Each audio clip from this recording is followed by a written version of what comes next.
Eu era uma viúva sem rumo, até seguir uma estrada esquecida e encontrar algo que nunca deveria ter visto. Naquela noite, entendi que o perigo não mora no escuro, mora nas pessoas. E elas sabiam que eu estava lá. Antes de começar essa história, deixa eu te pedir uma coisa. Eu quero saber de onde você está me assistindo agora. Escreve aqui nos comentários o seu estado e sua cidade, porque eu sempre gosto de ver até onde essas histórias chegam. Sabe quando a vida simplesmente acaba em silêncio? Não tem trovão, não tem choro de novela, não tem ninguém segurando sua mão enquanto o chão some debaixo dos seus pés. Só acaba. Como uma vela que você nem viu quando foi a última vez que estava acesa. Você vira e ela já foi. E você fica ali, de pé no escuro, sem saber ainda que o escuro começou. Foi assim comigo. Não vou contar tudo de uma vez, porque não é assim que a dor funciona. Dor não é história com começo, meio e fim.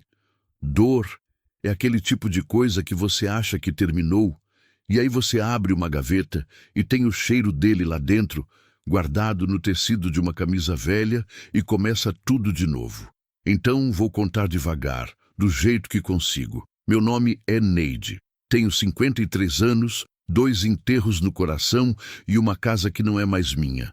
Essa última parte foi o que me pôs na estrada. A casa foi do Osmael. Não no papel. No papel era dos dois. Eu tinha assinado junto. Eu tinha pintado as paredes com as próprias mãos. Eu tinha rebocado a cozinha num sábado de muito calor, porque pedreiro a gente não tinha dinheiro para pagar. Mas quando ele morreu, a família dele achou que tinha direito. A Raimunda, que é a irmã mais velha e a que fala mais alto, apareceu com um advogado 3 meses depois do enterro. Disse que o Osmael tinha uma dívida antiga com o irmão. Disse que a casa era garantia. Disse essas coisas com aquela voz de quem já decidiu antes de chegar, e eu ouvi tudo em pé, sem sentar, sem chorar, sem dar a ela o prazer de me ver dobrar, mas dobrei. Só mais tarde, só em casa, só sem ninguém olhando. Porque é assim que eu faço as coisas. Aprendi cedo, desde que meu pai bebia e a gente sorria para a vizinhança.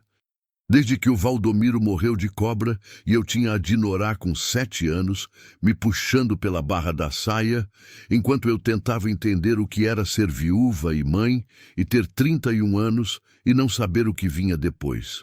Aprendi que chorar é uma coisa que se faz com a porta fechada, senão vira assunto, e assunto vira apelido, e apelido gruda, então guarda, engole, continua. Só que quando a casa foi, quando assinei o papel que eu não devia ter assinado, mas assinei porque estava cansada de lutar, e o advogado era difícil, e eu não tinha dinheiro para contratar o meu, quando a casa foi, eu percebi que não tinha mais porta para fechar. Fiquei 3 noites na casa da dona Zefinha, do outro lado da rua. Ela é boa mulher, mas tem aquele jeito de tratar a gente com gentileza que dói quase tanto quanto a crueldade. Aquele tipo de cuidado que te lembra o tempo todo que você é a coitada, que você é a que precisa, que você é o problema temporário que logo vai se resolver. No 4º dia, antes de ela acordar, dobrei o lençol que tinha me emprestado, deixei em cima da cama, peguei minha sacola com o que cabia e fui. Sem destino, sem plano.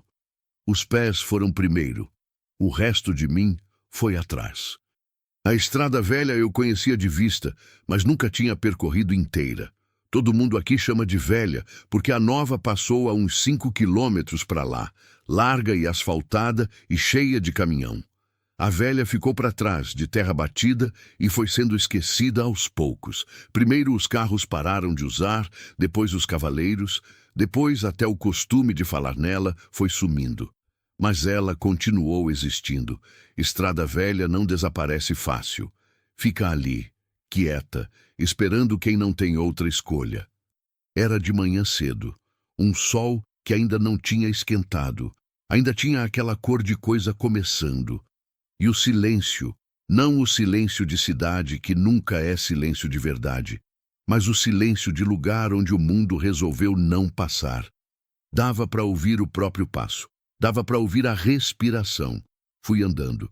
Dos dois lados, mato alto, fechado, aquele tipo de capoeira que cresceu sozinha depois que a terra foi largada. Não é floresta bonita de cartão postal. É mato bravo, com cipó cruzando cipó, com galho seco quebrando dentro do galho vivo, com aquele cheiro de coisa úmida que sobreviveu debaixo da seca. Tem gente que tem medo desse tipo de mato. Eu não tenho. O que me assusta está dentro de casa, não fora. Ou estava. Porque de casa eu não tinha mais. Andei quilômetros sem contar. Parei uma vez para beber o que restava na garrafa. Continuei. O sol foi subindo e o calor foi chegando do jeito que chega no cerrado. Sem aviso, de repente, como se tivesse esperando você estar longe demais para voltar. Foi quando vi a cabana. Estava do lado esquerdo da estrada, recuada uns 20 metros no mato, quase invisível se você não soubesse olhar. Mas eu olhei porque alguma coisa no formato, no ângulo do telhado torto aparecendo entre as folhas, chamou minha atenção do jeito que chamam as coisas que não querem ser vistas, mas existem demais para se esconder de verdade. Velha. Muito velha. Paredes de adobe com o reboco comendo em vários pontos, telhado de telha colonial com metade das peças tortas e uma delas faltando no canto direito, uma janela com o batente apodrecido e a madeira da portada caída para dentro. A porta, se ainda merecia esse nome, estava entreaberta. Não arrombada, não quebrada, entreaberta, como se alguém tivesse saído com pressa e não tivesse fechado direito. Fiquei na beira da estrada olhando. A cabeça dizia: continua andando, Neide. Pé quieto, olho na frente, não é da sua conta. O corpo não obedeceu. Fui devagar, levantando os pés alto para não fazer barulho na folhagem seca. Hábito de quem perdeu o marido para cobra e nunca mais esqueceu que o chão esconde coisa. E fui chegando. A sombra do mato engoliu o calor do sol de uma vez, e a temperatura baixou de um jeito que pareceu aviso. Parei na frente da porta entreaberta. Escutei. Silêncio. Mas não o silêncio de lugar vazio. Tem diferença que quem cresceu no sertão sabe. Lugar vazio tem um silêncio solto que vai e vem com o vento. Lugar que guarda alguma coisa tem um silêncio que fica parado, que não circula, que espera. Esse era o segundo tipo. Eu sabia que não devia entrar. Sabia com a mesma certeza que se sabe quando o cheiro de uma nuvem é de chuva brava, quando o olho de uma pessoa está mentindo enquanto a boca fala a verdade. Sabia. E entrei. Levei uns segundos para enxergar. Dentro era menor do que parecia por fora. Um cômodo só, com o chão de terra batida, as paredes escuras de fumaça velha, um fogão de lenha num canto com a boca suja de cinza, e no outro canto, uma espécie de ripado de madeira que um dia devia ter sido cama. No meio, uma mesa baixa com 2 pedaços de banco dos lados, velho, abandonado, esquecido, mas limpo. Esse foi o detalhe que me parou. Não limpo de varrido, não limpo de arrumado, limpo de usado. O fogão tinha cinza, mas a cinza estava organizada para dentro, não espalhada como fica quando o vento entra e ninguém se importa. A mesa tinha uma marca de copo, aquele anel úmido que só fica quando o copo estava cheio. Recente. O chão de terra tinha marcas de pé, mais de um par. Olhei para a porta, olhei para o fogão, olhei para a janela com o batente apodrecido. Alguém estava usando esse lugar, devia ter saído. Sabia disso, mas estava com os pés doendo, estava com o sol lá fora batendo duro, estava sem ter para onde ir de qualquer maneira. E tem um tipo de cansaço que vence o bom senso, não porque você é idiota, mas porque você está tão perto do fundo que a lógica fica em segundo plano. Sobrevivência não é sempre bonita. Às vezes, é sentar num canto que não é seu porque você não tem canto mais. Sentei encostada na parede, do lado do fogão. Fechei os olhos. Não para dormir, só para parar um momento. A noite chegou sem que eu percebesse direito. O mato ficou escuro devagar, depois de uma vez, e quando abri os olhos, a cabana estava tomada de uma sombra que vinha de fora para dentro como água subindo. Não tinha lamparina, não tinha vela, não tinha nada. Fiquei no escuro absoluto ouvindo o barulho do mato lá fora, grilos, sapo cururu distante, o aceno seco de galho que o vento dobra. E então, no meio de tudo isso, outro som, diferente, arrastado, lento, com peso. Não era vento. Vento não tem cadência de passos. E era isso que eu estava ouvindo, o ritmo inconfundível de alguém que caminhava no mato, vindo na direção da cabana, sem pressa, como quem conhece o caminho. Meu coração foi para um lugar que não é o peito, não era bicho. Bicho do mato não pisa assim, pisa diferente, mais leve, mais irregular, como quem está atento. Aquele passo era de gente, gente que sabia onde estava pisando, mais de uma pessoa. Encolhi ainda mais contra a parede, puxei os joelhos para o peito, segurei a respiração. A porta se abriu, não devagar, de uma vez, como quem não espera encontrar nada lá dentro. Fiquei completamente quieta no meu canto escuro, enquanto o barulho de 2, talvez 3 pessoas entrava junto com o cheiro de mato molhado e querosene. Uma lanterna de mão varreu o ambiente de um lado para o outro. Passou perto de mim. Perto demais, mas não chegou. Ouvi um dos homens dizer qualquer coisa em voz baixa que não entendi. Palavra curta, cortada como código. Outro respondeu. Houve barulho de coisa pesada sendo posta no chão. Barulho de plástico, barulho de fivela. Fiquei com a mão na boca, porque naquele momento entendi, com aquela clareza que o medo às vezes dá, aquela clareza gelada, que é ao mesmo tempo o pior e o mais útil que você pode sentir. Entendi que essas pessoas não podiam saber que eu estava ali, que dependia disso agora, o que viesse a ser de mim, e que a noite ainda tinha muito para revelar. Tem coisa que o medo faz com o corpo que nenhuma palavra explica direito. Não é só o coração disparado, não é só o suor frio, é uma espécie de clareza violenta que toma conta de você de uma vez. Os olhos enxergam melhor no escuro. Os ouvidos captam o que antes passava despercebido. O corpo inteiro vira ouvido, vira antena, vira instinto puro. É como se a vida, diante da possibilidade de acabar, resolvesse finalmente se apresentar direito. Eu estava viva. Com medo, e mais presente do que tinha estado em anos. Fiquei encolhida no canto, ao lado do fogão apagado, com os joelhos no peito e a mão cobrindo a boca. A parede de adobe fria nas costas, o cheiro de cinza velha misturado com o cheiro deles, querosene, suor de caminhada, algo mais pesado que não soube nomear na hora. Eram 3. Levei uns 2 minutos para confirmar isso, contando as vozes, os passos, os barulhos distintos de respiração. 3 homens. 2 mais novos. Pela voz, pelo jeito de se mover, por aquela impaciência no gesto que a juventude tem quando acha que está no controle da situação. E um mais velho. Esse era o que falava menos. E era exatamente por isso que eu prestava mais atenção nele. O mais velho, eu percebi pelo passo, pisava diferente dos outros 2, mais devagar, mais calculado, como quem aprendeu que pressa é desperdício. Quando falava, falava baixo e uma vez só. Os outros 2 ficavam quietos imediatamente. Esse tipo de silêncio obediente não se aprende na escola. Se aprende no medo. A lanterna ficou acesa no centro da mesa, apoiada de lado, jogando uma luz amarela e baixa que criava mais sombra do que clareza. Suficiente para eles se moverem. Insuficiente para iluminar meu canto. Fui entendendo o que faziam aos poucos, no ritmo que o ouvido permite quando os olhos não alcançam. Abriram algo, uma lona pelo barulho. Colocaram coisas em cima da mesa. Ouvi o som inconfundível de papel. Não folha, não caderno, papel grosso, dobrado, o tipo que vem dobrado há muito tempo e abre com aquela resistência de coisa que não quer ser exposta. Mapa, entendi depois. Ouvi um deles dizer: aqui não, aqui sim, esse trecho.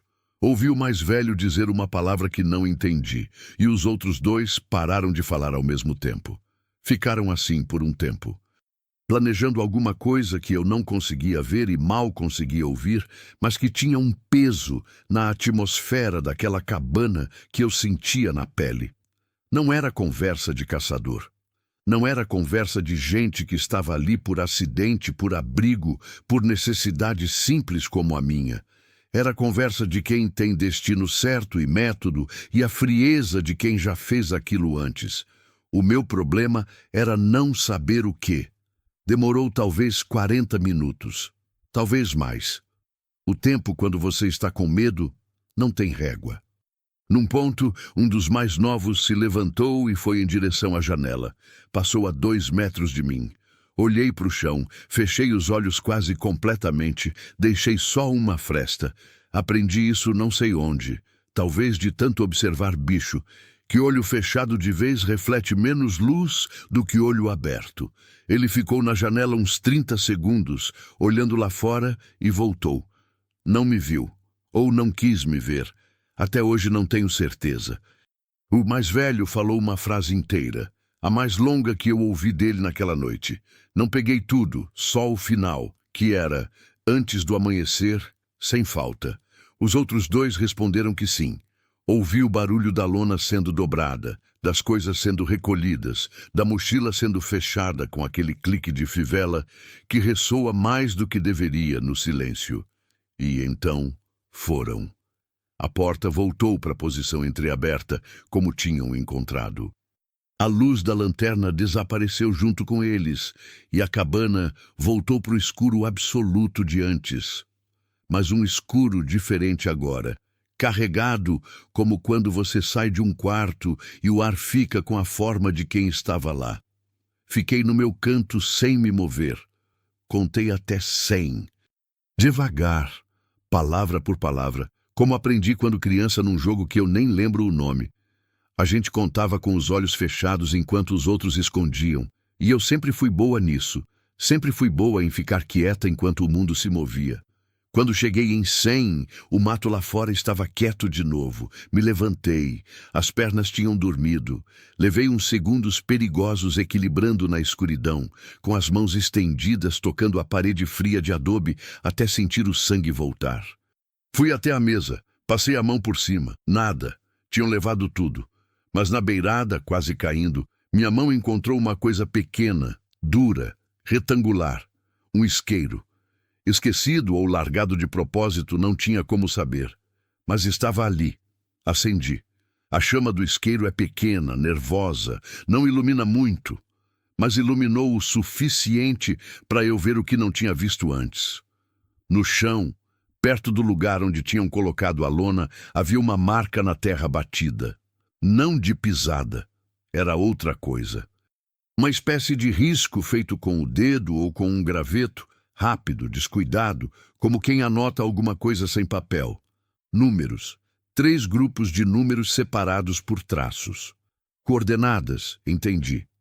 Não sou de mapa, não sou de GPS, não sou de nenhuma dessas tecnologias que a Dinorá fica tentando me ensinar pelo telefone. Mas números com aquele formato específico eu tinha visto no rádio velho do Osmael, quando ele ficava sintonizando frequência. Aquele formato eu reconhecia. A chama do isqueiro queimou meu dedo. Soltei, ficou no escuro de novo. Fiquei parada no meio da cabana com os números gravados na memória e o dedo ardendo e o coração batendo naquele ritmo que não é de corrida, mas de decisão. Mais lento, mais fundo, como bomba d'água que vai cavar fundo ou não vai a lugar nenhum. Precisava sair dali. Isso era certo. Mas precisava também decidir o que fazer com o que tinha visto. E isso não era simples. Nunca é simples quando você é mulher sozinha, sem casa, sem nome que importe para ninguém com poder, andando por estrada que ninguém percorre mais. Ir à polícia? Com o quê? Com 3 números riscados no chão de terra batida de uma cabana abandonada? Ouvidos por uma viúva que não devia estar ali?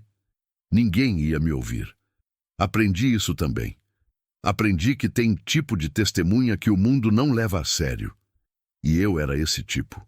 Velha o suficiente para ser dispensada, pobre o suficiente para ser ignorada, sozinha o suficiente para que ninguém se incomodasse muito se minha versão dos fatos não convencionasse.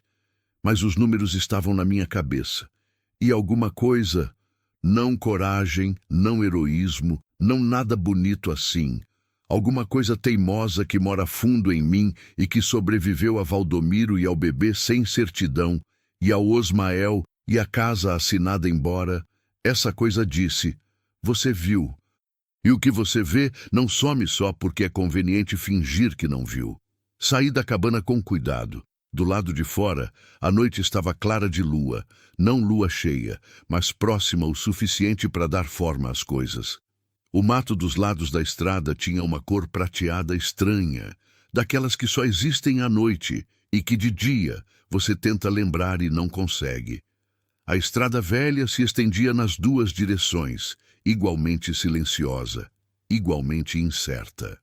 Fui em direção ao que eu calculava ser a saída, de volta para o lado de onde tinha vindo, de volta para a vila, de volta para um mundo que não era meu, mas era pelo menos conhecido.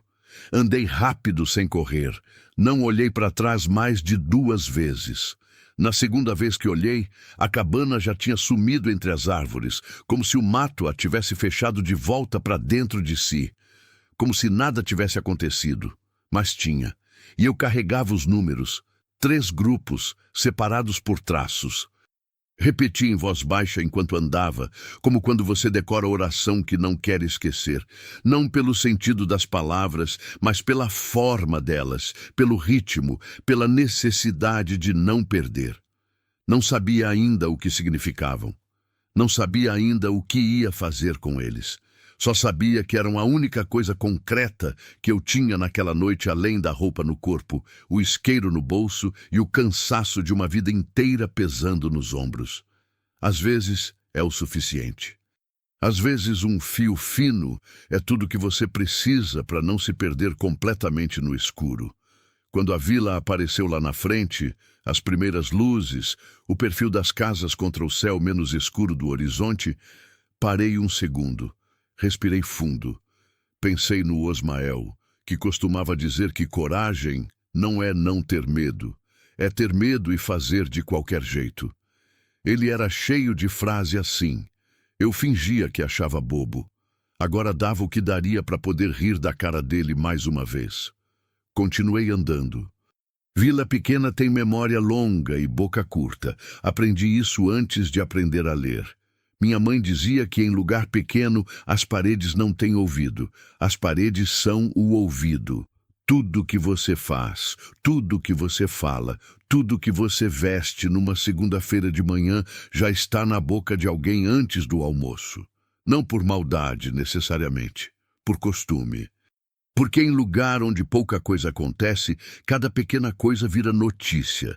E notícia vira conversa. E conversa vira versão. E versão, com o tempo, vira verdade. Mesmo que nunca tenha sido. Entrei na vila com o sol ainda nascendo. Estava com a roupa amassada da noite na cabana, com os cabelos soltos do jeito que ficam quando você dorme sentada contra uma parede, com a sandália à esquerda com um solado começando a desgrudar, que fazia um barulho de tapa a cada passo. Devia estar com cara de quem passou a noite exatamente onde tinha passado, num lugar que não era seu, com medo que não tinha nome ainda.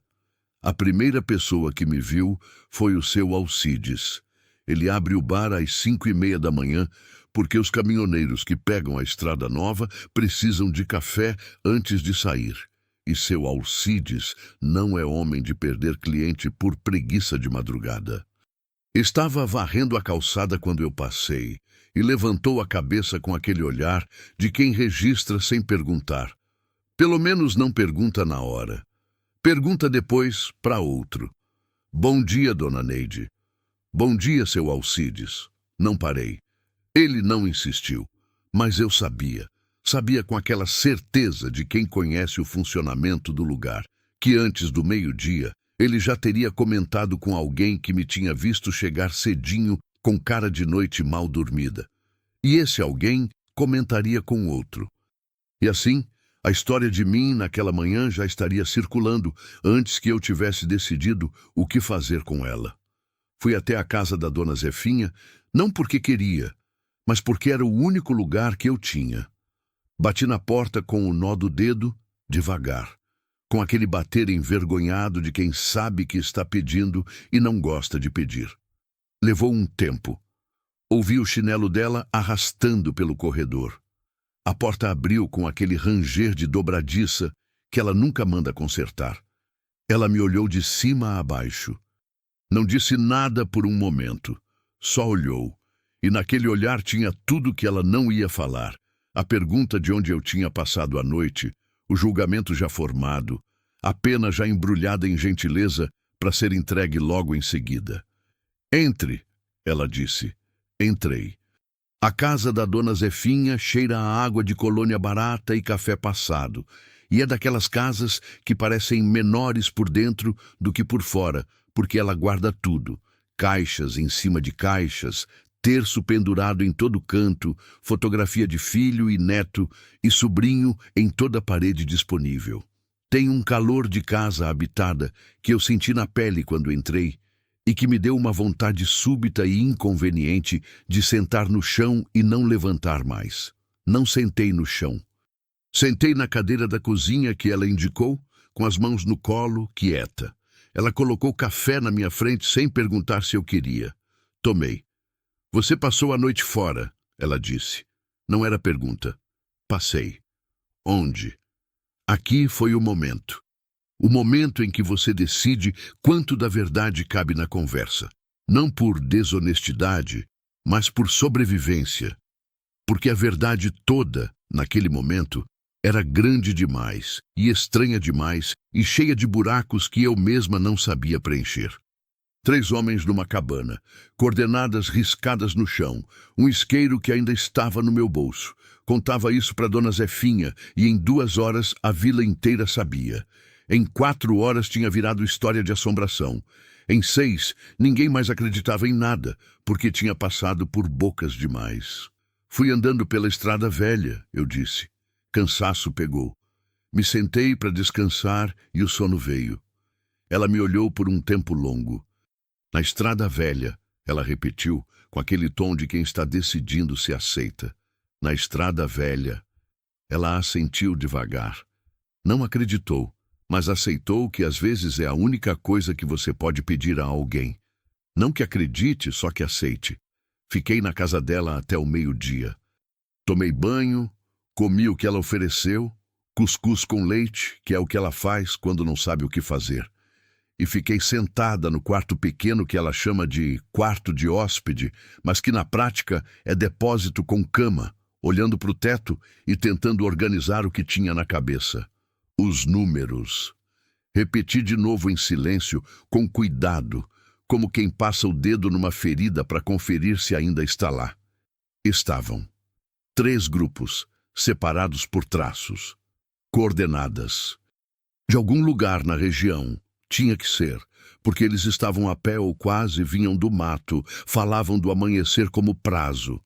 Não era lugar longe, era lugar próximo o suficiente para chegar antes de clarear. O que haveria num lugar marcado por 3 homens que se movem no escuro com mochila e mapa e aquela frieza de quem não precisa explicar nada para ninguém? Tentei pensar com a cabeça da Dinorá. Minha filha, que trabalha em escritório, que sabe das coisas do mundo, que me manda notícia pelo celular de coisa acontecendo em lugar que eu nunca ouvi o nome. A Dinorá diria, tráfico, mãe. Diria com aquela voz séria de quem cresceu e aprendeu que o mundo tem camadas que a gente da roça finge que não existem, porque é mais fácil assim. Eu não finjo. Nunca fingi. Mas também nunca tinha estado dentro de uma dessas camadas antes. Foi à tarde que ouvi a conversa. Estava sentada na varanda da dona Zefinha, descascando o maxixe que ela tinha pedido para ajudar. Sempre tem serviço para fazer quando você está de favor na casa de alguém, e eu prefiro assim. Prefiro ter o que fazer com as mãos enquanto a cabeça trabalha. Quando duas mulheres pararam na calçada do lado de fora. Não sei os nomes. Vi de vista algumas vezes. São do outro lado da vila, perto da igrejinha nova. Pararam para conversar entre elas, sem me ver ali na varanda com meu machixe e minha atenção toda virada para fora. A mais alta disse: "Você ouviu o que aconteceu no sítio do Teodoro?" A outra disse que não. A mais alta então contou, rápido, no ritmo de quem quer transmitir antes de alguém interromper, que o Teodoro, que tem um sítio a uns 8 quilômetros dali pela estrada de chão, tinha acordado de manhã cedo com o curral vazio. Não arrombado, não com sinal de briga. Vazio. Como se os bichos tivessem ido embora sozinhos pela madrugada. 23 cabeças de gado. A outra disse, misericórdia. A mais alta disse, e não é a primeira vez. Lembra do Dirceu ano passado? A outra lembrava. Ficaram mais um pouco comentando e foram embora. Eu continuei descascando o machixe com as mãos que tinham parado no meio do gesto e eu não tinha percebido. 23 cabeças de gado, sumidas na madrugada. Sem barulho, sem rastro visível, sem ninguém ver nada. Antes do amanhecer, sem falta, as palavras do homem mais velho voltaram com aquela clareza que as coisas importantes têm quando você finalmente entende o contexto delas. Não era qualquer coisa que aqueles três planejavam naquela cabana. Era isso. Fui buscar a dona Zefinha na cozinha. Ela estava lavando louça de costas, cantarolando aquela música que ela sempre cantarola e que eu nunca identifiquei de onde vem. Uma toada lenta, sem letra certa, que ela vai repetindo como quem reza sem palavras. Dona Zefinha, eu disse. Ela continuou lavando. A senhora conhece o sítio do Teodoro? Ela parou a toada.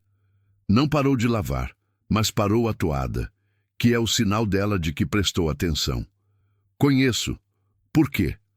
Ouvi falar que perdeu gado essa madrugada. Ela assoprou.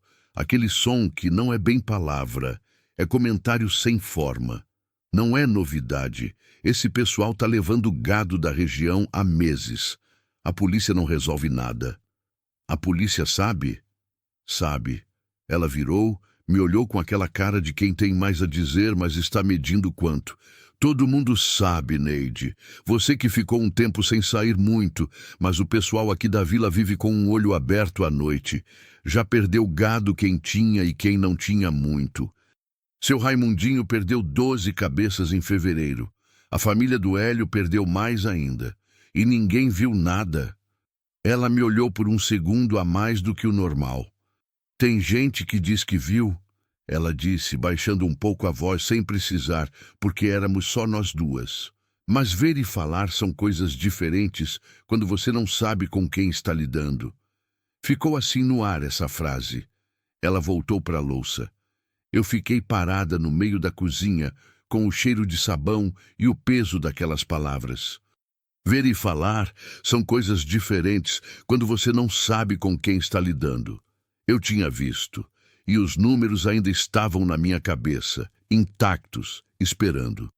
Naquela noite, deitada no quarto depósito com a cama que afundava do lado esquerdo, fiquei olhando o teto no escuro com aquela clareza que o medo às vezes deixa de herança quando vai embora. Uma espécie de lucidez fria, sem emoção, só raciocínio. Tinha duas escolhas. A primeira, ficar quieta, engolir. Fazer o que aprendi a vida inteira. Os números iam ficando na memória por um tempo e depois iam sumindo, como somem as coisas que a gente decide não usar, e a vida ia continuar sendo o que era. Sem casa, sem chão, mas pelo menos sem encrenca que não era minha. A segunda, fazer alguma coisa com o que eu sabia. O problema da segunda era que eu não sabia o quê. Polícia? A dona Zefinha já tinha respondido. Serventia de nada. Chegar no sítio do Teodoro e contar o que ouvi?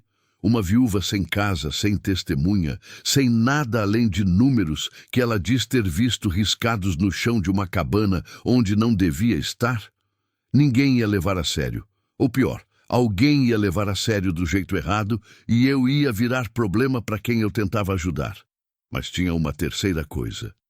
Uma coisa que nem escolha parecia, mas como caminho que se abre quando os outros fecham. Eu sabia onde eles iam estar. Tinha as coordenadas. Tinha o isqueiro. Tinha 53 anos de andar em terra de sertão sem me perder.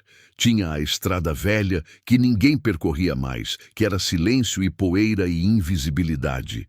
Exatamente o que eu precisava. E tinha uma coisa que aqueles 3 homens não tinham e que às vezes vale mais do que força, mais do que arma, mais do que número. Ninguém sabia que eu existia. Não no sentido cruel que a Raimunda usava quando me olhava com pena. No sentido útil, eu era invisível para eles. Tinham passado 40 minutos a 2 metros de mim sem me ver. Mulher velha, pobre, viúva, sem casa, andando por estrada esquecida. Esse tipo de pessoa o mundo aprende a não enxergar muito cedo. Eu podia usar isso. Virei para o lado. Fechei os olhos. Não dormi logo. Fiquei um tempo naquele lugar entre o sono e o pensamento onde as decisões de verdade são tomadas. Não as que você anuncia, mas as que você apenas sabe, de repente, que já estão tomadas. Quando o sono veio, eu já sabia o que ia fazer. Só não sabia ainda o preço. Tenho uma liberdade estranha em não ter mais nada. Não é a liberdade bonita que colocam em música. Aquela de vento no rosto e estrada aberta e futuro brilhando lá na frente. É uma liberdade mais seca que essa, mais honesta.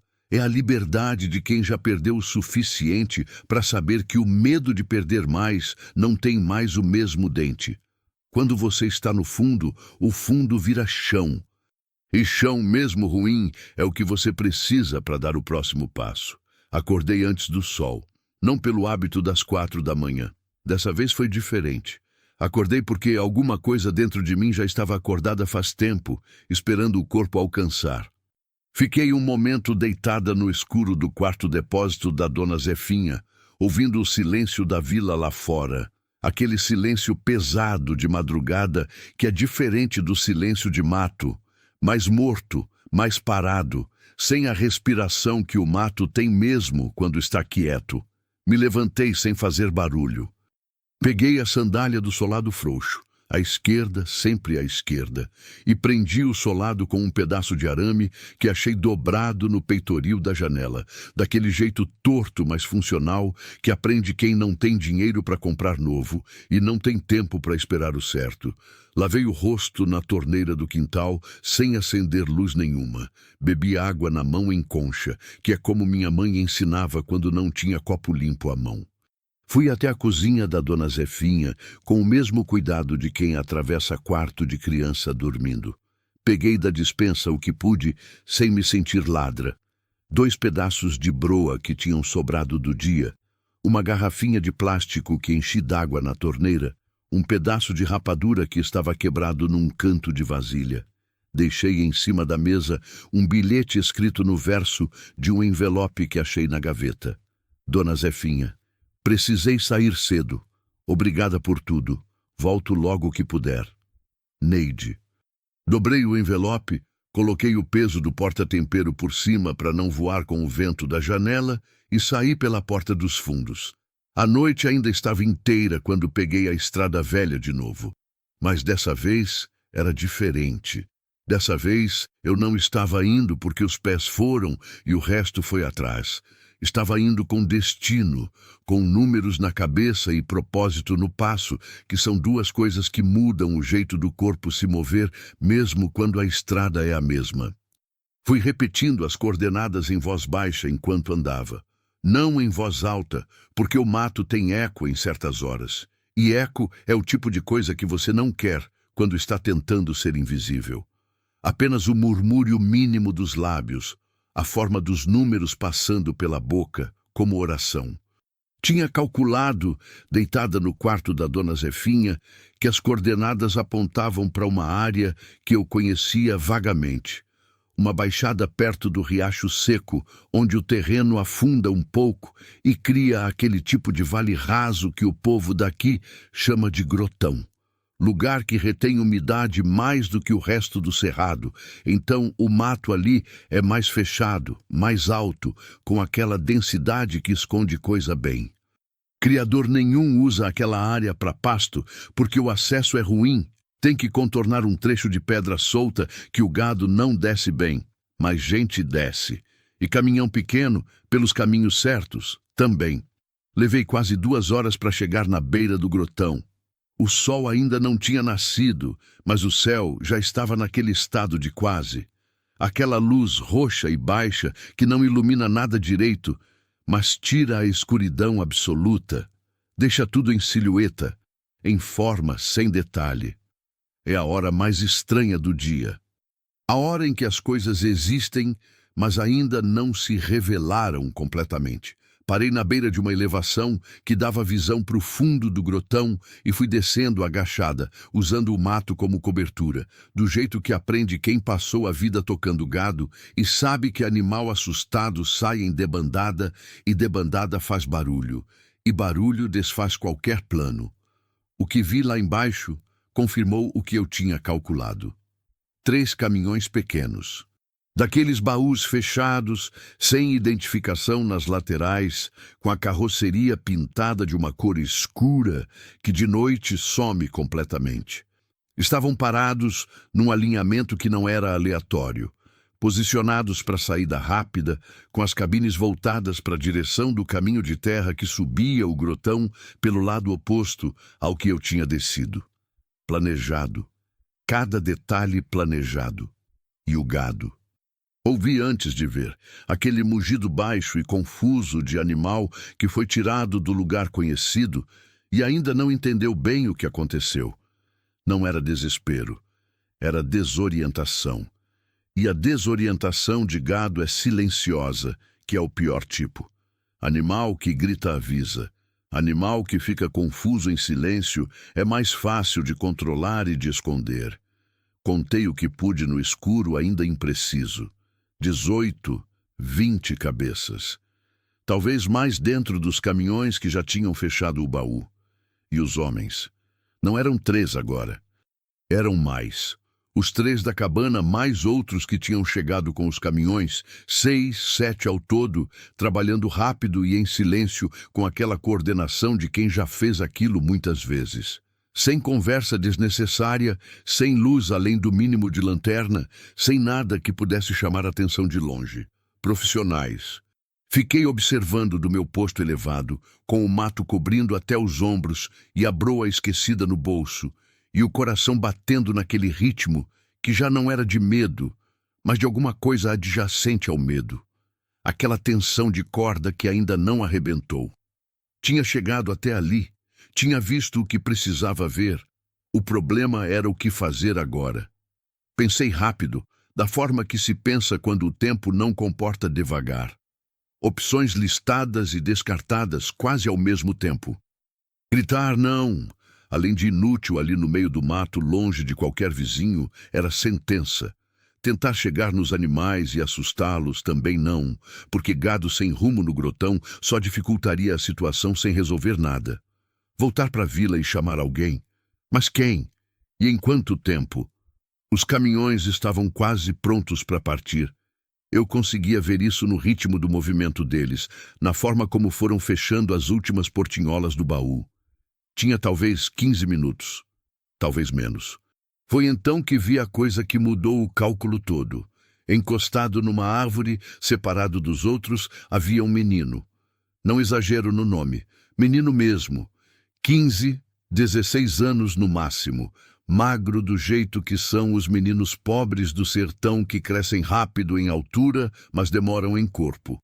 Estava com uma mochila pequena nas costas, com uma das mãos enfiada no bolso e a outra segurando uma lanterna apagada, e tinha no rosto uma expressão que eu reconheci antes de conseguir nomear. Era a expressão de quem não quer estar onde está. Não é a mesma coisa que ter medo. Medo tem um jeito de apertar a boca, de enrijecer o pescoço. O que aquele menino tinha era diferente. Era uma espécie de retraimento de dentro para fora, como quem está presente no corpo, mas foi embora do resto. como quem faz porque não sabe como parar de fazer. Conheci essa expressão, já tive ela. Já tive ela no rosto quando meu pai chegava alterado e eu servia o jantar com as mãos firmes e os olhos baixos e uma parte de mim completamente ausente, guardada em algum lugar seguro, enquanto o resto funcionava no automático. Aquele menino estava no automático. E o automático, eu sabia por experiência, às vezes aceita interrupção. Se a interrupção vier da maneira certa, no momento certo, por alguém que o automático não reconhece como ameaça. Comecei a me mover lateral, ainda agachada, ainda no cobertor do mato, contornando o perímetro da operação lá embaixo, em direção ao ponto onde o menino estava. Levei tempo, levei cuidado, cada passo medido, cada galho afastado com a mão antes de deixar o corpo passar, cada pausa quando algum dos homens se movia na minha direção. Quando cheguei a uns 4 metros do menino, parei. Respirei fundo pelo nariz, solto pela boca, devagar. E disse em voz muito baixa, não sussurro, que sussurro chia e chama a atenção. Disse naquele tom de quem fala perto do ouvido de criança que está chorando. Menino, não grita, sou só uma senhora. Ele se virou tão rápido que quase tropeçou na própria raiz. Me viu no mato, meio escondida, com o rosto cortado pela sombra das folhas. Abriu a boca. Levantei a mão aberta, gesto de paz, gesto de espera, o mesmo gesto que faço com bicho assustado, porque no fundo o mecanismo é o mesmo. Ele fechou a boca. Ficamos nos olhando por um segundo que pareceu mais longo. Você não quer estar aqui, eu disse. Não perguntei. Afirmei. Porque pergunta cria espaço para negação e eu não tinha tempo para negação. Ele não respondeu. Mas os olhos responderam. Aquele movimento mínimo de pálpebra que é confirmação antes da vontade decidir confirmar. Eu também não queria estar aqui. Continuei, no mesmo tom. E mesmo assim, estou. Às vezes, a gente chega em lugar que não escolheu e precisa decidir o que faz a partir dali. Um dos homens lá embaixo disse alguma coisa em voz mais alta. Não com raiva, só coordenando o último carregamento. O menino olhou na direção deles por reflexo. Aquele reflexo de quem está acostumado a monitorar o humor de quem manda. Você tem celular? Perguntei. Ele me olhou de volta. Hesitou. Então, num gesto pequeno, quase imperceptível, fez que sim com a cabeça. Com sinal? Outro sim. Você sabe o número do dono do sítio daqui, o Teodoro? Ele franziu a testa. Não sabia. Claro que não sabia. Pensei rápido. Polícia militar, você sabe discar? Olhou para mim como se eu tivesse dito algo simultaneamente óbvio e impossível. Eles não vêm, ele disse. Primeira coisa que falou. Voz baixa, rouca de quem não usou muito naquela madrugada. Já tentei uma vez. Não vieram. Quando você tentou? Ele fechou a boca de novo. Tinha dito mais do que pretendia. Eu deixei o silêncio ficar um momento, que é o que se faz quando alguém acabou de se revelar sem querer. Você não avança em cima, você espera. Deixa o espaço aberto. Às vezes, o espaço aberto é mais convincente do que qualquer argumento. Tem quanto tempo você está nisso? Perguntei por fim. Ele olhou para o chão. Depois olhou para mim com aquela clareza dolorida de quem vai responder a verdade, porque está cansado demais de não responder. 4 meses, ele disse. 4 meses de automático. 4 meses de expressão ausente encostada em árvore, enquanto coisa errada acontece ao redor. 4 meses é tempo demais e de menos ao mesmo tempo. Tempo demais para ter entrado fácil, de menos para ter perdido tudo ainda. Como é seu nome? Perguntei. Ele demorou. Como se o nome fosse também uma coisa que ele não tinha usado muito ultimamente. Expedito, ele disse. Expedito. Repeti com cuidado, do jeito que se repete o nome de alguém quando você quer que ele saiba que foi ouvido. Eu sou a Neide. E eu vou te dizer uma coisa que ninguém me disse quando eu tinha a idade que você tem e que eu precisava ouvir. Ele me olhou. Ainda dá tempo, eu disse. Sempre parece que não dá, mas dá. O que aconteceu nos 10 minutos seguintes foi uma série de coisas pequenas que juntas fizeram uma coisa grande. O expedito me passou o celular com a tela já aberta. Eu digitei um número que não era da polícia. Era do sobrinho do Osmael, o Cláudio, que trabalha na prefeitura do município vizinho e que uma vez me disse num jantar de fim de ano, que eu mal lembrava, que tinha contato com a Polícia Federal por causa de uma história de gado que tinha explodido na região 2 anos atrás. Não sabia se o Cláudio ia atender. Não sabia se o número ainda era o mesmo. Não sabia se era tarde demais ou cedo demais, ou se eu estava sendo idiota de um jeito que só ia me complicar. Mas disquei. Chamou 3 vezes. Na quarta, uma voz grossa e confusa de quem foi acordado. Alô? Cláudio, sou a Neide, viúva do seu tio Osmael. Me desculpe a hora. Preciso que você ouça 3 minutos e não interrompa. Silêncio de quem acordou rápido demais para processar. Dona Neide, 3 minutos, Cláudio. Pode ser? Uma pausa. Então, pode. Falei tudo o que tinha para falar. Os 3 homens na cabana, as coordenadas, o grotão, os caminhões, o gado. Falei com aquela objetividade seca de quem não tem tempo para explicar e confia que do outro lado tem alguém capaz de entender o essencial sem precisar do todo. Quando terminei, Cláudio ficou quieto por um momento que pareceu longo. A senhora está lá agora? Ele perguntou. Estou. Sai agora, dona Neide. Vai para a estrada e fica longe. Você vai fazer alguma coisa? Vou fazer o que puder. Mas a senhora precisa sair antes. Desliguei. Devolvi o celular para o expedito. Ele estava me olhando com uma expressão que eu não soube nomear na hora. Não era alívio, não era esperança. Era algo anterior a essas 2 coisas. Era a cara de quem ainda não acredita, mas está querendo começar a acreditar. Vai comigo, eu disse. Ele olhou para os homens lá embaixo. Eles vão perceber. Talvez. Não menti. Não tinha tempo para mentira confortável. Mas entre talvez e certeza, eu fico com o talvez. Ele ficou parado 1 segundo. 2. Então, desprendeu a mochila das costas, colocou no chão devagar, sem barulho, e se levantou. Fomos pelo mato, os 2, sem lanterna, sem falar, com o céu lá em cima começando a virar daquela cor que precede o sol. Não ainda amarelo, mas já não mais roxo. Aquele laranja queimado que é a última fronteira da noite antes de ceder.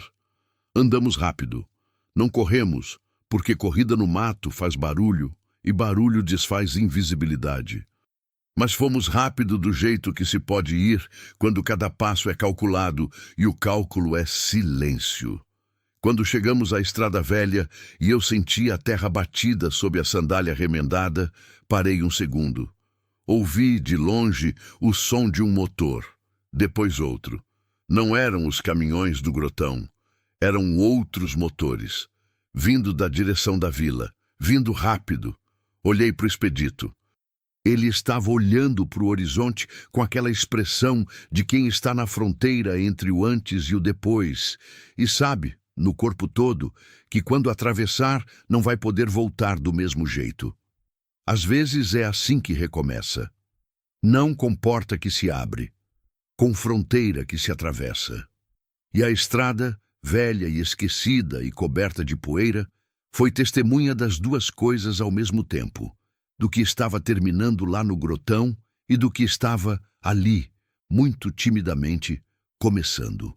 Tem coisa que acontece e você não processa na hora. Não é que o cérebro falhe, é que ele é mais sábio do que a gente dá crédito. Ele sabe que tem informação demais para entrar de uma vez, então vai deixando entrar aos poucos, no ritmo que o corpo aguenta. Como quando você leva um corte fundo e a dor demora uns segundos para chegar. Não porque não dói, mas porque o corpo precisa primeiro confirmar que ainda está inteiro antes de se dar ao luxo de sentir. A dor da noite toda chegou, quando eu já estava sentada na beira da estrada velha, com o expedito do meu lado, ouvindo os motores que vinham de longe ficarem cada vez mais próximos. Chegou de mansinho, primeiro nas mãos, um tremor fino que eu contive apertando uma mão dentro da outra no colo. Depois no peito, não dor exatamente, mas como aquele aperto de quem prendeu a respiração por tempo demais e o corpo agora está cobrando o ar em atraso. Então nos olhos que ficaram quentes, sem que eu pedisse. Não chorei. Nunca choro onde tem gente, mas fiquei com os olhos quentes e deixei ficar, que às vezes é o que dá para fazer. O expedito estava sentado a uns 2 palmos de mim, os joelhos dobrados, os braços em volta dos joelhos, olhando para o chão da estrada com aquela concentração de quem não está vendo o chão, está vendo alguma coisa que só existe dentro da cabeça. Não falei nada. Ele também não. Tinha um acordo tácito entre nós dois, de que o silêncio era necessário antes de qualquer palavra, como se precisássemos deixar o que tinha acontecido pousar antes de tentar descrevê-lo. O sol nasceu enquanto estávamos assim, não de uma vez. Nunca é de uma vez. Primeiro, um clarão cor de brasa no horizonte entre as copas do mato. Depois uma faixa larga de laranja que foi empurrando o roxo da madrugada para cima, até o roxo virar azul e o azul virar o azul específico da manhã, que é diferente de qualquer outro azul. E então, com aquela solenidade que o sol tem quando aparece do outro lado do mundo, depois de ter ficado a noite inteira por baixo, a luz chegou na estrada velha e fez a poeira brilhar. Sempre me espanta isso. Que poeira possa brilhar. Os carros chegaram em 4, 2 viaturas e 2 veículos sem identificação. Aqueles carros escuros que qualquer pessoa de vila pequena sabe que são federais, mesmo sem precisar da plaquinha. Vieram pela estrada velha, porque era o acesso mais direto para o grotão, e pararam a uns 50 metros de onde estávamos sentados. Um homem desceu do primeiro carro e veio na nossa direção. 40 e poucos anos, camisa clara, o tipo de postura que não é de farda, mas foi treinado assim. Olhou para mim. Olhou para o expedito. Voltou para mim. A senhora é a Neide? Perguntou. Sou. O Cláudio me passou o contato. Ele tinha uma voz mais calma do que eu esperava para a situação. A senhora pode nos contar o que viu? Contei. Pela segunda vez naquela madrugada, mas dessa vez com mais detalhe, com as palavras no lugar que não tinham estado quando eu estava com a adrenalina toda ainda circulando. Falei dos 3 homens na cabana, das coordenadas, dos caminhões, do gado, da organização deles. Falei com cuidado e sem enfeite, do jeito que aprendi a falar quando precisa ser levado a sério, sem emoção na voz, sem drama, só fato seguido de fato. Ele ouviu sem interromper uma vez. Quando terminei, olhou para o expedito. E você? Perguntou mais manso. Tinha jeito com gente jovem, percebi. Sabia calibrar o tom. O expedito levantou os olhos do chão. Ficou um momento em silêncio. Não o silêncio de quem não quer falar, mas o de quem está organizando como falar. Então começou. Falou por uns 20 minutos. Eu ouvi tudo e fui entendendo, aos pedaços, a história que o menino tinha vivido nos últimos 4 meses. Tinha entrado por necessidade. Família com dívida, pai doente, uma oportunidade que pareceu saída e foi armadilha, como são quase todas as oportunidades que chegam fáceis para quem está no desespero. Não carregava gado, não dirigia caminhão, era o que eles chamavam de vigia de rota, que na prática significa menino que fica parado num ponto e manda mensagem no celular se aparecer viatura ou movimento estranho. Trabalho de descartável. Trabalho de quem é jovem demais para entender que descartável não tem aposentadoria. Tem só momento em que não serve mais. Quando terminou de falar, tinha aquela leveza tensa de quem acabou de largar peso que não sabia mais o tamanho porque carregava faz tempo. O homem de camisa clara anotou algumas coisas num caderno pequeno. Então olhou para nós dois e disse: Vou precisar que vocês fiquem disponíveis para as próximas horas. Tem um procedimento que precisa ser feito com calma. A operação no grotão, eu disse, já está em andamento. Ele disse isso sem detalhes, que era a resposta de quem confirma o suficiente sem revelar o resto. O Sr. Cláudio também está a caminho. Assentiu uma vez, voltou para os carros e as viaturas foram devagar pela estrada velha em direção ao grotão. Ficamos nós dois de novo. A poeira que os carros levantaram foi baixando devagar, daquele jeito manso que a poeira tem quando não tem pressa. Por que a senhora fez isso? O expedito perguntou. Não perguntou logo. Esperou os carros sumirem na curva da estrada. Esperou a poeira baixar. Esperou um tempo que não sei calcular. Quando perguntou, não estava me olhando. Estava olhando para o horizonte, onde o sol agora estava completamente acordado e batia duro na terra seca. Era uma boa pergunta. Merecia uma resposta honesta. Fiquei um momento pensando de verdade, sem pegar a resposta fácil, que seria dizer que foi porque era a coisa certa ou porque não tive escolha, ou qualquer uma dessas frases que existem para fechar conversa sem abrir verdade. Porque eu vi, eu disse por fim. E quando você vê uma coisa, ela fica sendo sua responsabilidade. Não de um jeito legal, não de um jeito que alguém te cobra, de um jeito que você cobra de você mesma quando está sozinha com seus pensamentos às 4 da manhã. Ele processou isso. E o menino? Ele perguntou. Por que veio falar comigo? Olhei para ele de lado. Aquela pergunta era menor do que parecia. Estava embrulhada em outra maior, que era... Por que alguém se importou comigo? Conheço essa pergunta. Já fiz ela para mim mesma mais do que devia. Porque você tinha a expressão de quem não quer estar onde está, eu disse. E isso significa que ainda tem alguma coisa em você que sabe a diferença entre onde está e onde devia estar. Quem perdeu isso completamente não tem mais essa expressão. Fica com o rosto liso, sem nada. Você ainda tinha alguma coisa no rosto. Ele ficou quieto por um tempo longo. Meu pai vai ficar sabendo, ele disse depois. Não era reclamação. Era constatação. Aquela voz plana de quem está listando as consequências sem emoção ainda, porque a emoção vem depois, quando o choque passa. Vai, eu concordei. E vai ser difícil. Mas difícil que acaba é diferente de errado que continua. Ele assentiu com a cabeça devagar, como quem está concordando com algo maior do que a frase que ouviu. O Cláudio chegou meia hora depois.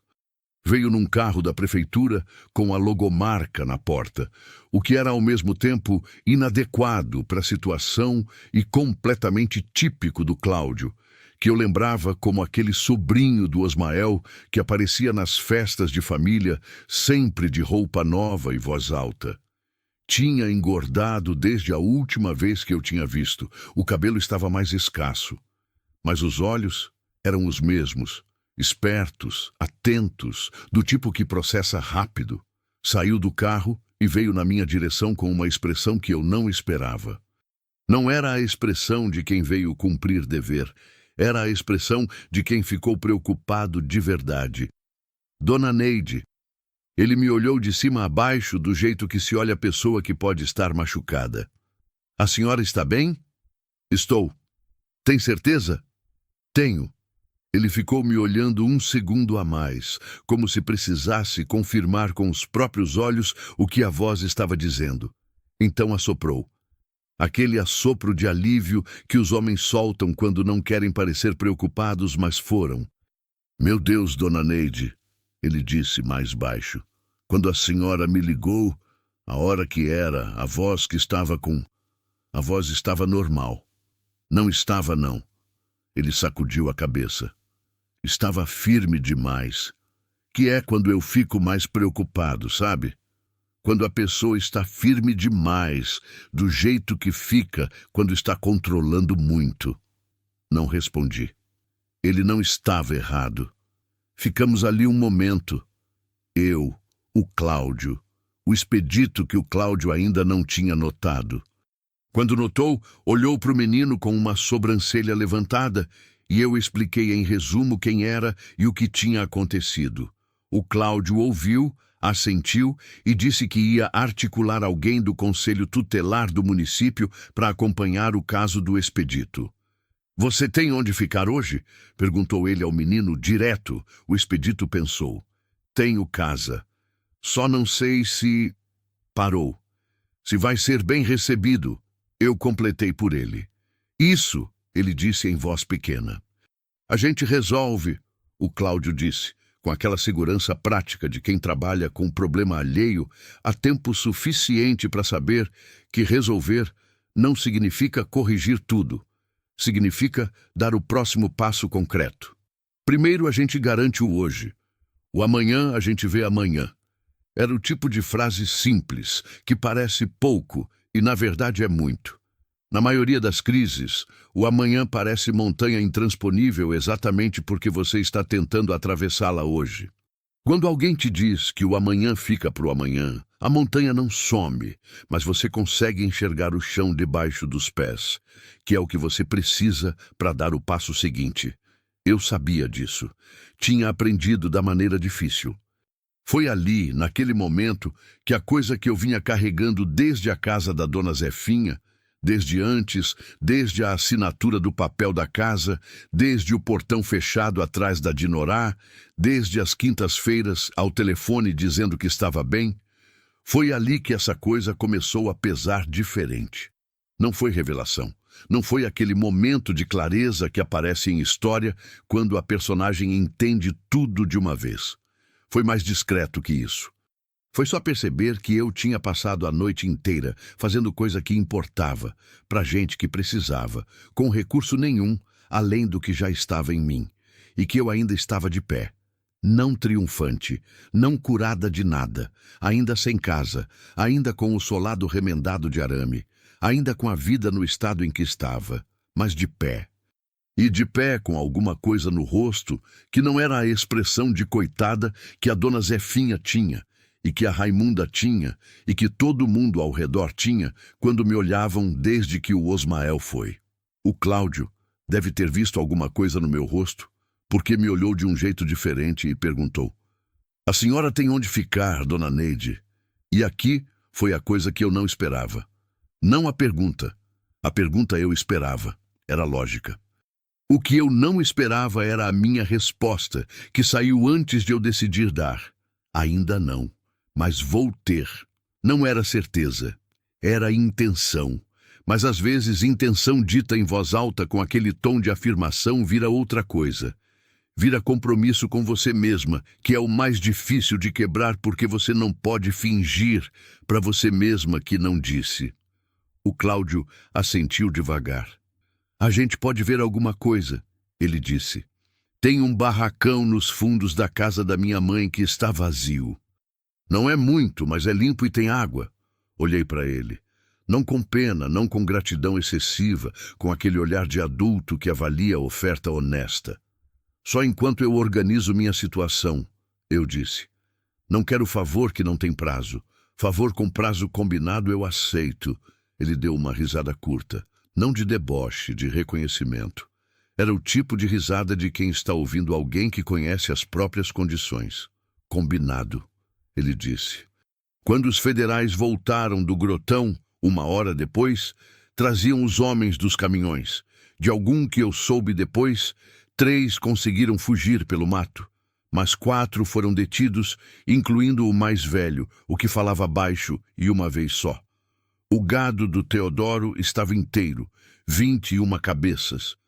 E havia gado de 2 outros sítios da região que tinham sido levados em operações anteriores. Não fui até lá ver. Não tinha necessidade. O que eu tinha feito já estava feito, e contemplar o resultado não era coisa que eu precisasse. Nunca fui de precisar ver o fim para as coisas terem valido. Aprendi isso com o tempo, que a maioria das coisas importantes que você faz na vida, você não vê o resultado completo. Você planta e vai embora antes da colheita. Às vezes é assim. O agente de camisa clara passou por mim antes de ir embora e parou. A senhora foi muito corajosa, ele disse. Pensei em discordar. Pensei em dizer que não foi coragem, foi necessidade, foi teimosia, foi uma combinação de fatores que não tem nome bonito. Mas estava cansada, e o sol já estava alto, e algumas correções não valem o gasto de energia. Obrigada, eu disse apenas. Ele foi. O expedito ficou olhando os carros sumirem na estrada velha com aquela expressão que eu já tinha visto nele, mas diferente agora. Não era mais o rosto de quem foi embora de dentro. Era o rosto de quem está voltando aos poucos, com cautela, como quem entra num quarto escuro e vai acendendo a luz devagar para não se assustar com o que vai encontrar. Dona Neide, ele disse, sem me olhar. Que foi? Obrigado. Não era pelo telefone, não era pela operação, não era pelas coisas práticas. Era por aquela frase que eu tinha dito no mato, agachada no escuro. Ainda dá tempo. Eu sabia, porque era exatamente esse tipo de obrigado que a voz dele tinha. Não me agradeça, eu disse. Viva de um jeito que um dia você possa agradecer a você mesmo. Esse é o único agradecimento que dura. Ele assentiu. E a estrada velha ficou quieta de novo, com a poeira baixando e o sol batendo duro, e os dois de nós parados na beira, sem ainda saber completamente o que vinha a seguir. Mas os dois de pé, e com o rosto de gente que ainda tem alguma coisa no rosto. Tem um tipo de silêncio que vem depois. Não o silêncio do antes, esse é cheio de expectativa, cheio de coisa represada esperando acontecer. O silêncio do depois é diferente, mais largo, mais honesto. É o silêncio de quem passou pela tempestade e está de pé do outro lado olhando para a destruição e para o céu limpo ao mesmo tempo, sem saber ainda o que fazer com nenhum dos dois. Fiquei nesse silêncio por uns bons dias. O barracão da mãe do Cláudio era pequeno, um cômodo só, com parede de tijolo sem reboco, chão de cimento queimado, uma janela pequena de frente para o quintal onde crescia um pé de limão que ninguém pedia licença para crescer, e cresceu do mesmo jeito. Tinha uma cama de solteiro com colchão fino, um armário de 2 portas onde uma das dobradiças tinha cedido e ficava sempre meio aberta, e um banheiro do lado de fora que dividia com o quintal. Não era muito. Era mais do que eu tinha 2 dias antes. Limpei tudo no primeiro dia.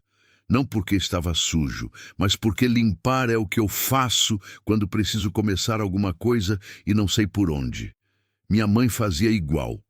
Acho que é coisa que passa de mão em mão sem precisar de ensinamento.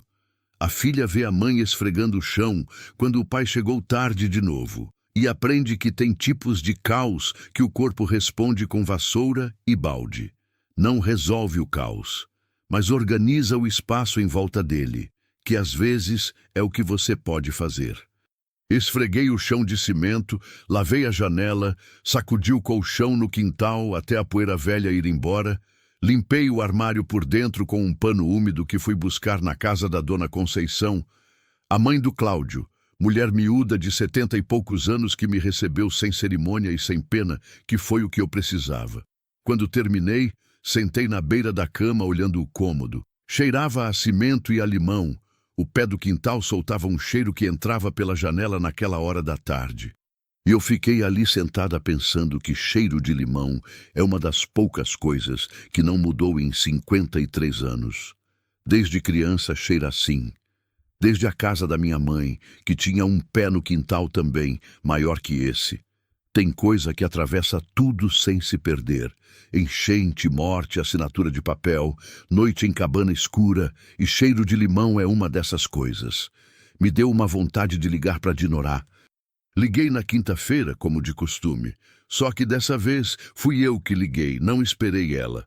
Eram 8 da noite, hora que eu calculei que as crianças já estariam dormindo e ela estaria naquele momento de respiro que as mães de criança pequena têm quando o barulho para finalmente. Ela atendeu no segundo toque com aquela voz de sempre, já um pouco diferente de quando era menina. mais grave, mais cansada, mas com aquele sotaque que ela nunca perdeu de todo, que é do interior e não tem jeito de tirar mesmo depois de anos em cidade grande. Mãe, aconteceu alguma coisa? Sempre a primeira pergunta, porque eu nunca ligo fora do horário, porque quando a pessoa de quem você espera notícia ruim telefona fora do script, o coração vai antes da razão. Não aconteceu nada de ruim, eu disse. Só queria falar. Silêncio breve, de surpresa, não de desconforto. Falar, ela repetiu, como se a palavra tivesse um peso novo. Falar, confirmei. E falei. Contei tudo. Não de uma vez, não de forma organizada. Do jeito que a vida real sai quando você decide finalmente contar. Com desvio, com pausa, com um momento em que a voz quase não obedece e você precisa parar um segundo e recomeçar. Contei a casa perdida, o papel assinado, a dona Zefinha, a estrada velha, a cabana, os 3 homens, o grotão, o expedito, o Cláudio, o barracão com o pé de limão no quintal. A Dinorá ouviu tudo sem interromper uma vez. Quando terminei, ficou uns segundos quieta. Então, mãe, por que você não me ligou antes? E aqui foi a parte difícil, não de responder, de ouvir a própria resposta. Porque aprendi que quando eu ligo, você fica preocupada. E quando você fica preocupada, eu fico tentando te tranquilizar. E quando fico tentando te tranquilizar, não sobra espaço para eu falar o que de fato está acontecendo. Então parei de ligar com o que estava acontecendo e comecei a ligar com o que era fácil de ouvir. Silêncio mais longo dessa vez. Isso é verdade, ela disse por fim, com aquela honestidade que ela sempre teve e que eu nunca soube de onde veio, porque de mim ela certamente não aprendeu. E eu deixei você fazer isso. Você não sabia? Eu devia ter perguntado melhor. E eu devia ter respondido melhor. Parei. Acho que a gente fica tão acostumado com o jeito que a conversa vai que para de tentar mudar o jeito. Ela ficou quieta de novo. Eu ouvi no fundo o som de televisão baixa, o barulho de casa de noite com criança dormindo. Aquela textura específica de vida acontecendo em silêncio. Você está bem agora? Ela perguntou. Não de um jeito automático, do jeito de quem quer a resposta de verdade. Pensei antes de responder, porque merecia pensamento, não reflexo. Não completamente, eu disse, mas mais do que estava, e sei o que precisa ser feito, que é diferente de estar bem, mas conta. Conta, ela concordou. Ficamos mais um tempo no telefone falando de coisa menor depois disso, do neto que estava aprendendo a ler, de uma receita que ela tinha tentado fazer com resultado duvidoso, do pé de limão no quintal do barracão, coisas que não têm peso, que existem só para manter o fio enquanto o resto vai sendo costurado. Quando desligamos, eram quase 10 da noite. Fiquei sentada na beira da cama no escuro por um tempo, sem acender a luz, ouvindo o quintal. Grilo, vento na folha do limoeiro, um cachorro distante que latiu 3 vezes e parou. Era o tipo de silêncio que você pode descansar dentro. O expedito apareceu no sábado. Não esperava. Ouvi o portão do quintal e fui ver. Estava lá com a mochila menor que a que eu tinha visto naquela madrugada, com a mesma calça e uma camisa limpa, com aquela postura de quem foi ensaiando pelo caminho o que ia dizer e chegou na hora e o ensaio foi embora. Dona Neide. Expedito. Entre. Entrou, olhou o cômodo, olhou o pé de limão pela janela. Sentou na cadeira que eu tinha puxado para o lado da cama, porque era o único lugar que tinha para sentar. Como estão as coisas? Perguntei. Levou um momento. O Cláudio conseguiu uma assistente social, ele disse. Ela foi lá em casa, conversou com meu pai. E o seu pai? Ele olhou para as próprias mãos. Ficou em silêncio um tempo longo. Depois disse que queria que eu tivesse vindo falar antes. Algo nessa frase me pegou de jeito, não o conteúdo, o que estava embaixo do conteúdo. O pai do expedito não tinha dito que estava com raiva, não tinha dito que estava envergonhado, não tinha dito que estava decepcionado. Tinha dito que queria que ele tivesse vindo falar antes, que é o jeito que pai que não sabe expressar amor, expressa amor. Você vai ficar bem, eu disse. Ainda não sei, ele respondeu, honesto como os jovens são quando ainda não aprenderam que é esperado que fingissem certeza. Eu também não sabia, eu disse. Durante muito tempo não sabia. Fui descobrindo andando. Ele me olhou com aquela atenção específica que os jovens têm quando ouvem adulto falar de incerteza. Não a incerteza performática que os adultos às vezes usam para parecer acessíveis, mas a real, a que tem textura de coisa verdadeira. A senhora tem medo de alguma coisa ainda? Ele perguntou. Era uma boa pergunta. A melhor que alguém tinha me feito em muito tempo, talvez porque ninguém perguntava. As pessoas perguntavam se eu estava bem, se eu precisava de alguma coisa, se eu tinha comido, se eu estava dormindo. Ninguém perguntava se eu tinha medo. Tenho, eu disse sem hesitar. Tenho medo de adoecer sozinha. Tenho medo de que a Dinorá precise de mim num momento em que eu não consiga estar. Tenho medo de que o dinheiro não feche no mês que ele mais precisar fechar. Parei. E tenho medo de ter vivido tanto em modo de resistência que esqueci como é viver de outro jeito. Esse último foi o mais difícil de dizer. Saiu com uma qualidade diferente dos outros. Mais cru, mais sem bordas, do tipo de medo que você nem sabia que tinha até a hora em que diz em voz alta e o som dele na sala confirma que estava lá o tempo todo. O expedito ficou olhando para mim. Que jeito seria esse outro? Ele perguntou. Sorri, não de ironia. De reconhecimento de que era uma pergunta que eu mesma não tinha a resposta pronta e que não ter a resposta pronta depois de 53 anos era simultaneamente o problema e a única coisa honesta que eu podia oferecer. Não sei direito, eu disse. Mas acho que começa com parar de pedir desculpa por ocupar espaço, por precisar de coisa, por não estar resolvida. Ele assentiu devagar. A senhora me disse que ainda dá tempo, ele disse. Isso vale para a senhora também? Fiquei quieta. Tinha dito aquela frase para ele no escuro do mato sem pensar muito. Saiu do lugar de onde saem as verdades que você sabe, mas não sabe que sabe. Aquele lugar que fica além da decisão e aquém do reflexo. E ele estava me devolvendo com a simplicidade direta de quem ainda não aprendeu a complicar o que é simples. Vale, eu disse. E acreditei enquanto dizia que é o que importa. Não acreditar antes, não acreditar depois, acreditar no exato momento em que a palavra sai, que é quando ela precisa ser real. Nos dias seguintes, fui organizando o que havia para organizar. A situação legal da casa ainda tinha caminho. O Cláudio me indicou um advogado que trabalhava com casos de uso capião e direito de moradia, que achou que havia irregularidades na forma como a Raimunda tinha conduzido aquela história do advogado e do papel assinado. Não prometeu nada. Eu não pedi que prometesse. Pedi que olhasse com honestidade, e ele disse que sim. Às vezes é o que você pode pedir, que alguém olhe com honestidade. A dona Conceição, a mãe do Cláudio, descobriu que eu sabia costurar. Eu costurei um botão que caiu da blusa dela, sem ser pedida, só porque vi o botão caído na beirada da pia, e a linha e a agulha na cestinha do lado, e o botão me pareceu um problema que eu podia resolver. E me pediu se eu queria pegar uns ajustes de roupa da vizinhança. Tinha uma máquina antiga que não usava mais, de pedal, daquelas que duram mais que a maioria das pessoas que as comprou. Peguei. Não era glória.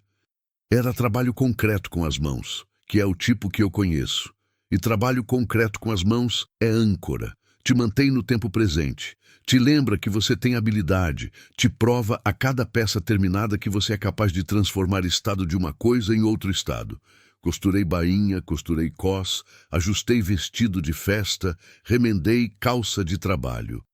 Cada peça que saía pronta ia para uma prateleira pequena que improvisamos com tábua e tijolo no canto do cômodo, dobrada com cuidado, esperando ser buscada. E as pessoas vinham buscar, e às vezes ficavam um pouco, e às vezes tomavam o café que eu passava na hora que tinha, e às vezes a conversa era rasa e às vezes era funda. E foi assim que o barracão foi deixando de ser lugar provisório e foi virando aos poucos e sem anúncio lugar onde eu existia. Voltei à Estrada Velha numa tarde de sábado. Não com propósito, com pés que foram e o resto acompanhou, que é como comecei. Só que dessa vez diferente, porque dessa vez eu sabia que estava indo e sabia que ia voltar. E esse saber muda o jeito de andar. Você anda com menos urgência, com mais atenção para o que está do lado. O sol estava naquele ângulo de final de tarde que faz tudo virar cor de mel derramado. A terra seca, o mato alto, a poeira que levantava com cada passo. Fui devagar. Fui olhando para o chão e para o céu em medida igual, que é o equilíbrio que a caminhada longa pede. Passei pelo juazeiro torto, com o galho baixo, que parece braço estendido. Sentei nele de novo, como da primeira vez. Mas a primeira vez eu nem sabia ainda que tinha uma cabana à frente, 3 homens planejando no escuro, um menino encostado em árvore com expressão de quem foi embora de dentro. Da primeira vez, eu tinha sentado nesse galho carregando tudo e me perguntando se tinha sentido continuar carregando. Agora sentei carregando tudo do mesmo jeito, porque as perdas não somem. Aprendi isso. Elas ficam e você aprende a carregar diferente. Não mais leve, mas mais distribuído, mais espalhado pelo corpo, de um jeito que não concentra em nenhum ponto, só até quebrar. Fiquei um tempo ouvindo o que a estrada tinha para dizer. Ela não disse muita coisa. Estrada Velha não é de discurso. É de presença. Fica ali, quieta, igual, enquanto tudo muda ao redor. Tem algo reconfortante nisso. Em lugar que não muda quando você muda. Em testemunha que não interpreta. Olhei para os 2 lados. Do lado da cabana, o mato fechado, verde cinza. Aquela densidade que guarda tudo sem revelar nada. Do lado da vila, a estrada reta e empoeirada. As primeiras casas lá no fundo. Uma fumaça fina subindo de alguma chaminé de fogão a lenha. Pensei no Osmael. Faço isso todo dia, não por hábito, por escolha, porque ele merece ser pensado, e porque pensar nele com carinho, em vez de só com dor, é uma coisa que aprendi devagar, e que ainda estou aprendendo, que ninguém ensina como fazer. Pensei na Dinorá, que ia vir me visitar no mês seguinte. Ela tinha dito na ligação de quinta, de um jeito diferente das outras vezes, com aquele tom de quem está propondo e não apenas anunciando. Disse, posso ir aí semana do dia 15, mãe? Eu disse que podia. Pensei no Expedito, que estava começando a estudar de novo. O Cláudio tinha articulado uma vaga no supletivo do município vizinho e o menino tinha ido sem fazer muita cara de quem ia por obrigação, que era bom sinal. Pensei na máquina de costura de pedal da Dona Conceição, que fazia aquele barulho rítmico e antigo quando funcionava, que era quase música. Pensei nas coordenadas que eu tinha decorado no chão de terra batida daquela cabana, que eu ainda sabia de cor e provavelmente ia saber até o fim da vida, porque a memória guarda o que o susto marca. Pensei em tudo isso e deixei o pensamento ir e vir como a poeira, levantando com o vento, baixando quando o vento passa, sem prender, sem forçar, sem exigir que ficasse ou que fosse. Na volta, já com o sol quase tocando o horizonte, parei no ponto onde tinha entrado no mato para achar o Expedito. Olhei para dentro da capoeira. O mato estava igual, fechado, indiferente, sem sinal de que qualquer coisa tinha acontecido ali.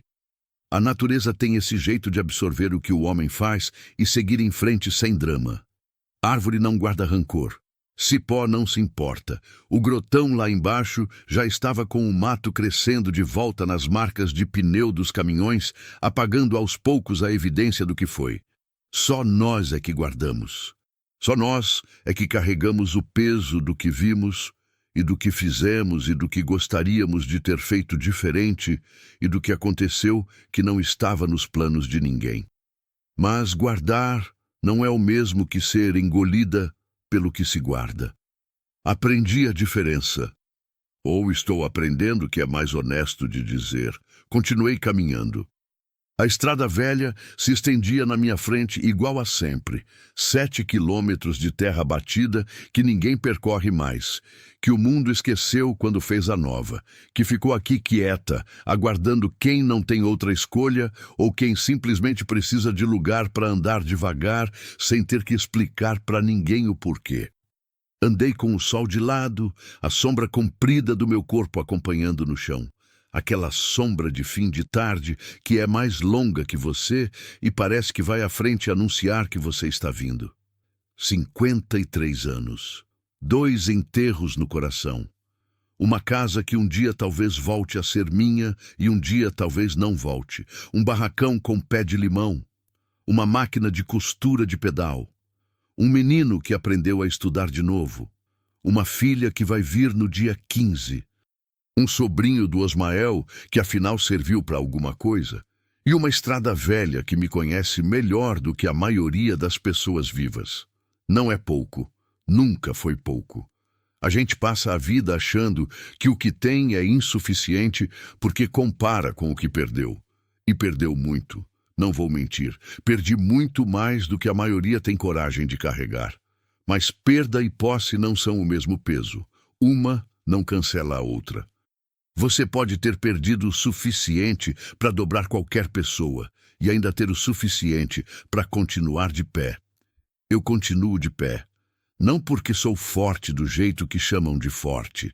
Não sou invencível, não sou sem medo, não sou sem noite ruim e sem choro com a porta fechada e sem momento às 4 da manhã, olhando o teto e pedindo que o dia tivesse razão de começar. Continuo de pé porque parar não é opção que me satisfaz. Porque tem costura para fazer e café para passar, e Dinorá chegando no dia 15, e Expedito aprendendo a ler de novo, e Estrada Velha esperando as manhãs que eu ainda precisar dela. Porque a vida, essa coisa difícil, honesta, sem cerimônia, a vida simplesmente continua. E enquanto ela continua, eu vou junto, no meu passo, com minha poeira. Sem pedir licença para ninguém. Fim.